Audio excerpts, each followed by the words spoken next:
right, let's get to our guest. Let's not keep Mr. Wildstar waiting. Ladies and gentlemen, our guest today, I am very excited. I mean, this is so appropriate that we've got Governor Wildstar, future governor of California, joining us today. And Nick is someone I've known for years. Back when we were both punks and rebels. Before we became politicians and really got on the same page here, before we were able to sort of see the light, so to speak, before we were able to really get back on board with the two-party system. And I'm grateful to see that Mr. Wildstar now is running for governor as a Republican. Nick, it's great to see you again. Thank you so much for joining us on Adam Loves the Man. It's an honor to be here, Adam, and good to see you as always. You're looking wonderful, despite your shoulders and posture. Maybe it's that suit. You know what I'm saying? You got to loosen up, man. Suit. But I love that you're wearing. I mean, this is a perfect thing you're doing for the show today. Wearing a statism shirt, because I know you used to be a libertarian and now you're a Republican. So could you? I mean, well, before we do that, I want that shirt. I want to statism. This is awesome. I want a shirt like that. I want to be able to project our values. But what do you want to tell people about yourself personally and your background before we get into our transformation and the issues? Absolutely. Well, my name is Nicholas Wildstar. I'm a decade-long civil rights activist, and I wouldn't just say civil rights. I would say human rights. I've gotten out there to protest against abuses of authority by police officers, abuses of authority by our mainstream media and their blackouts, women's rights, genetically modified foods. The list goes on. But I do my best to be active in the community and making sure that I'm marching and protesting alongside them to voice their concerns. So I still see myself as a rebel. I believe that the American spirit comes from that spirit of rebellion, questioning your government and holding them accountable for their shortcomings. So that's what I'm continuing to do as a politician, I guess, someone that is stepping up to the plate to be a spokesman for the people as an elected representative and public representative. So that's what I've been doing, is running for office. I ran for governor of California twice already, in 2014. And then in 2018, I was the Libertarian endorsed candidate for governor of California. And most recently, I ran for mayor of Fresno. And as you stated, I'm now running for governor of California in 2022. Only I'm running as a Republican, a libertarian Republican. So I'm more so taking the Ron Paul route.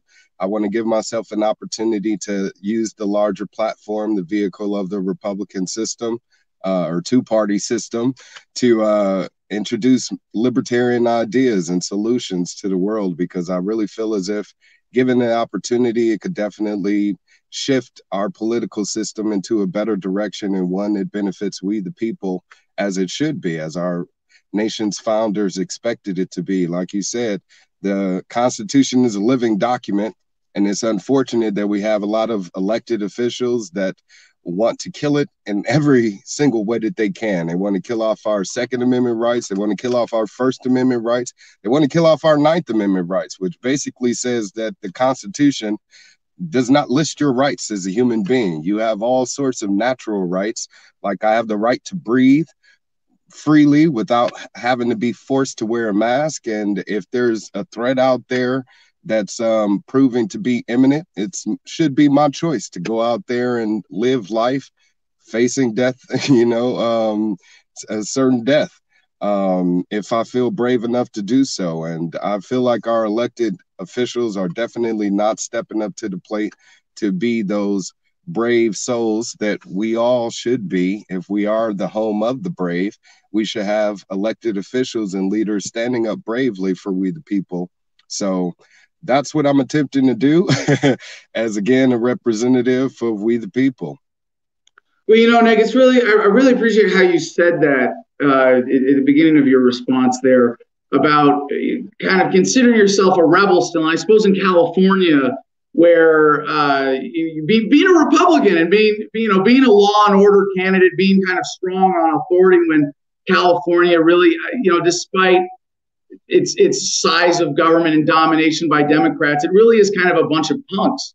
Yeah. And I'm really glad that you're trying to get California onto the same page of supporting Republican authority. And I see what you're doing. I hope I'm not giving away the game too much, because we talked about Reagan earlier, and that you can appeal to libertarianism as a Republican candidate, and then end up growing government in a way that strengthens society and strengthens humanity, as Reagan did. So as a Black Ronald Reagan, I see you following in some really big footsteps, and really doing a great service to this country, and especially to the duopoly, because it would be great to see California have a more vibrant political conversation about how we make government bigger faster, that is inclusive of Republicans and Democrats, so that we can all really be brought onto the same page here. So, yeah. Nick, running for governor, your shirt, and I love this. Ideas so good that they have to be forced on people, and that's true. That's what statism is, and so I want since you're going to be governor, you're going to be taking on a huge amount of state power and authority. And how do you intend to force your ideas on people in a way to make things better for your fellow Californians? Well, that's my thing, is as a libertarian Republican, I won't be forcing my ideas on anyone. I believe that all of what government should be offering should be voluntary. For instance, I plan on eliminating taxes here in the state of California, especially during this pandemic. Hold on. No. Wait a second. Why are you? Now you're going somewhere else with this. I don't really follow. I mean, if we don't have taxes, how can we pay for? I mean, I know you're talking about it at the gubernatorial level, but you still got to pay for all these incredible functions of government. Like, why would you eliminate tax? I mean, are you going a little too far with a campaign promise here?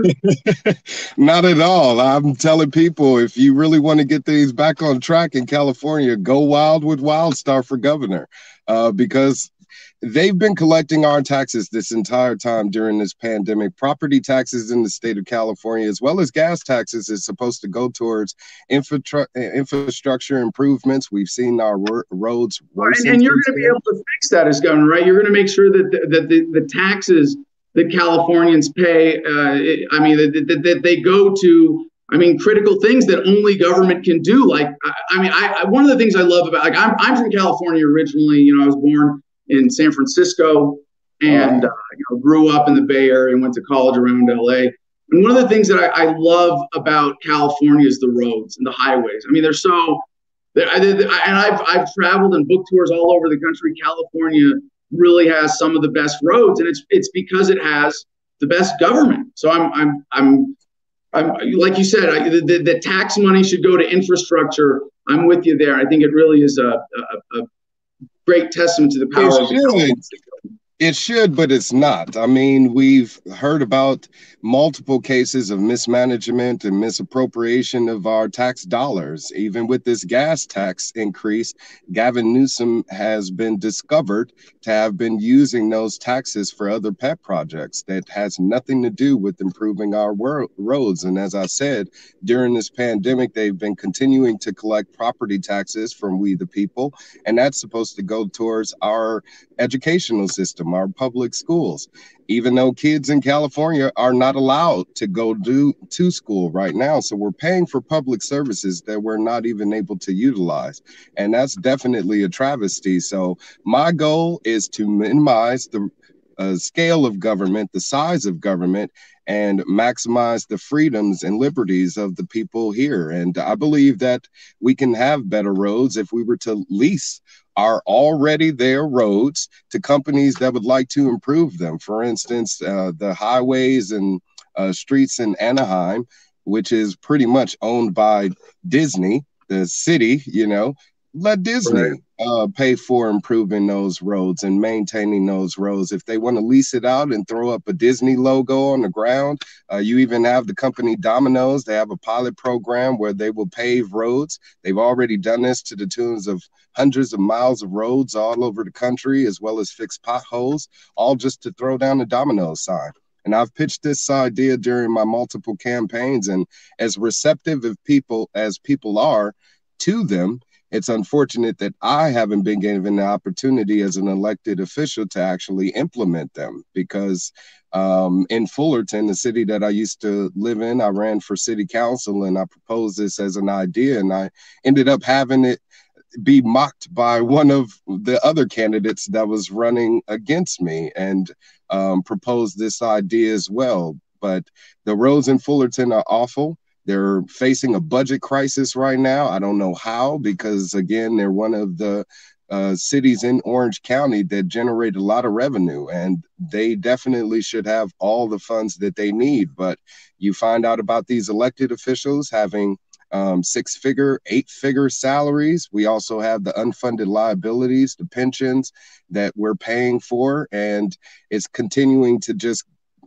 be washed into a black hole. We got to stop that. We got to have some accountability. And that's why one of the first things I'll be doing once I assume office is perform a state audit. This will be a public audit, not done by the state auditor, but by we, the people of California. So any people that are mathematicians or accountants are welcome to get involved in the process. It'll be completely transparent. It'll be online, real time. People can log in and see exactly how far along the process is coming, but also know where our tax dollars have been going this entire time. Gavin Newsom, the current governor, has also received $100,000 loans paid for by we the people. These are the PPP loans, Paycheck Protection Program loans, that was authorized by the federal government. And Gavin Newsom, he owns a winery, Plumpjack Winery, as well as other restaurants, and he was able to qualify in receiving those loans, as well as Kanye West, a multimillionaire. Yet you have small businesses going out of business because they weren't eligible to receive those funds. So there's definitely some dirty work going on behind the scenes, some corporatism, some favoritism, and crony capitalism as usual. So me being an outsider and someone that's not in the pockets of any special interest group or union, I don't give a damn about them. I care about we, the people, the working class people of this state that keep it running. And I want to keep those jobs here. He's running jobs and people out of the state at a high level, and I would like to reduce that tremendously. Well, I'm grateful that you're sharing your messaging with us so far in advance and practicing that here with AdamLovesTheMan.com. But since you're running as a Republican, I'm just going to go ahead and assume that you're actually going to do the opposite of everything you say once elected when it comes to government. I think that's really great. I think it's important, and I want you to know, and Nick, you can relax a little bit here. You're among statist friends. And I want to just point out to my audience that what Nick is doing here for the Republican Party, getting libertarians. I mean, we really need to kill the Libertarian Party entirely. Like get as many libertarians out of the Libertarian Party, however we can. If they can follow great candidates like Nick into the Republican Party, I'm okay with that. Because when libertarians are exposed to statist thought, then eventually it rubs off. They become statists, and I think it's really important that we promote that process. And Nick, I understand there's sort of an element of doublespeak. You're talking about these kind of limited government ideas as a kind of political pandering while wearing a statism T-shirt. But like I said, you're among statist friends here. But I want to ask you, a little bit more of a serious policy issue, since you bring this up in city governments in relation to the state government in California. I understand it's a very important issue there.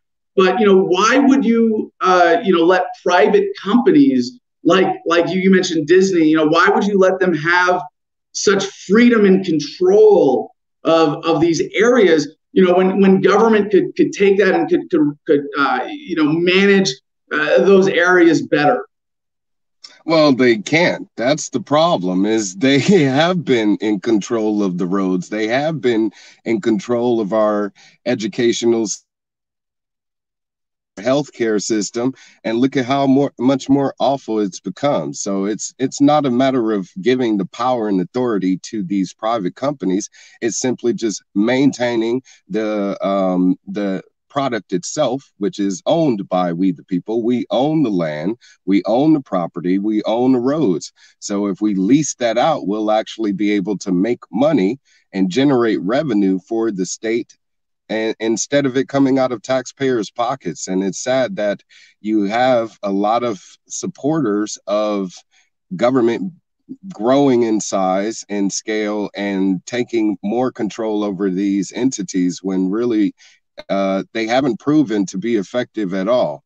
I mean, even with me wearing this shirt, when it comes to criminal justice reform in the state of California, we have a governor that signed into law the Stephon Clark law, which is supposed to reduce the amount of excessive force used by police officers. But since he signed this into law last year, there's been over 130 officer involved shootings, and almost none of them have been held accountable for. So I'm really more so just getting back to the roots of what the Republican Party is supposed to be, the party of abolishment, the party of small government.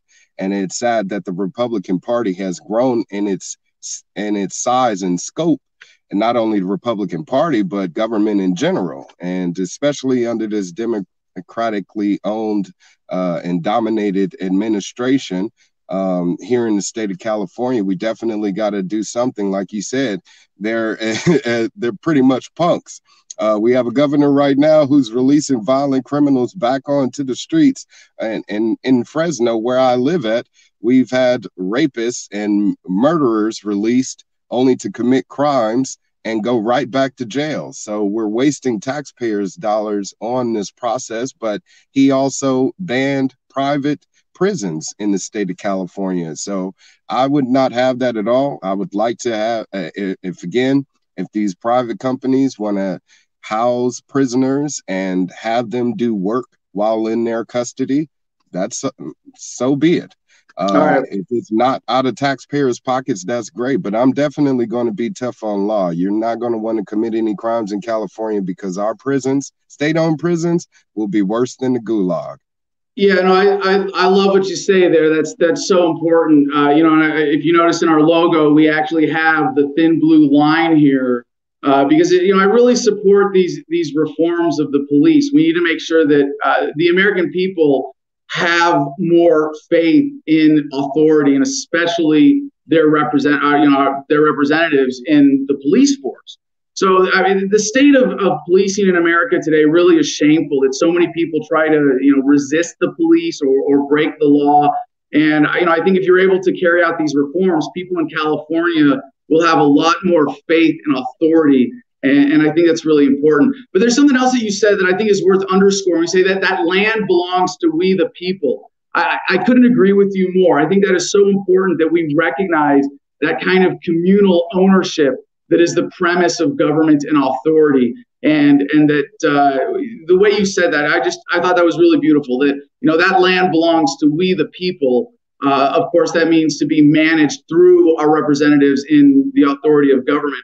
But there's something deeper, in what you're doing, and going from libertarian to Republican, and really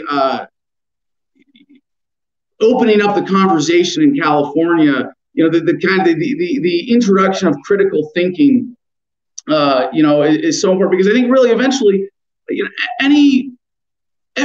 every critical thinker, eventually becomes a statist and realizes that trust and faith in authority is critical to human society. And I'm glad to see that you're taking charge of that, in the sense that you're running for governor. You're looking to take on this great government power as a Republican. And, I want to say thank you for joining us today, Nick. Is there anything else you want to say, critically in closing? I guess I should point out your website, governorwildstar.com. Very Yes. excited to see that you're organizing so far in advance. So everybody, I encourage you to check this out, governorwildstar.com. Nick, any closing thoughts? Absolutely. Yes, I do appreciate you having me on again because you've inspired me in many ways with your presidential run to basically reduce government size on the federal level to an administrative, body. And that's what I would like to do here in California, use my powers as governor to start that trend going and get on that path. And what I'm proposing to do, I will definitely follow through on. And I'm also working with CalExit to make sure that California can maintain some independence, because if we are unable to do so, we will push to secede from the United States of America so we can create that independence ourselves. So I encourage everybody to find out more about what I'm doing. Like Adam pointed out, my website, governorwildstar.com, pretty much lays it out for you. If you click on that first banner that says honest, loyal, and brave, it will take you to a donation link where you can make a contribution. Unfortunately, money does run politics, and we need to be making sure that we're investing into our community and taking that power and authority out of those special interest groups and multimillionaires and corporatists that would like to continue to have it be under their control by keeping politicians in their pockets. But I do have a new website coming soon, Wildstar 2022, that will be geared towards the gubernatorial run. So definitely stay in touch. And as I said, please spread the word about what we're doing out here. Awesome. Thank you so much for joining us, Nick. It's an honor to be here, Adam. Take care till next time. Peace. Before we move on to any next subject, I want to point something out very important about this interview with Mr. Wildstar, and taking some credit as inspiration. And in my prior run for president, while there were some unfortunately misguided ideas in that approach of decentralization of authority, I think the important thing that inspires other people is that I was seeking to take on authority as a central planner. And I'm grateful to see that legacy is continued with Mr. Wildstar's work running as a Republican for governor of California. All right, let's check in with our audience. Let's see what do we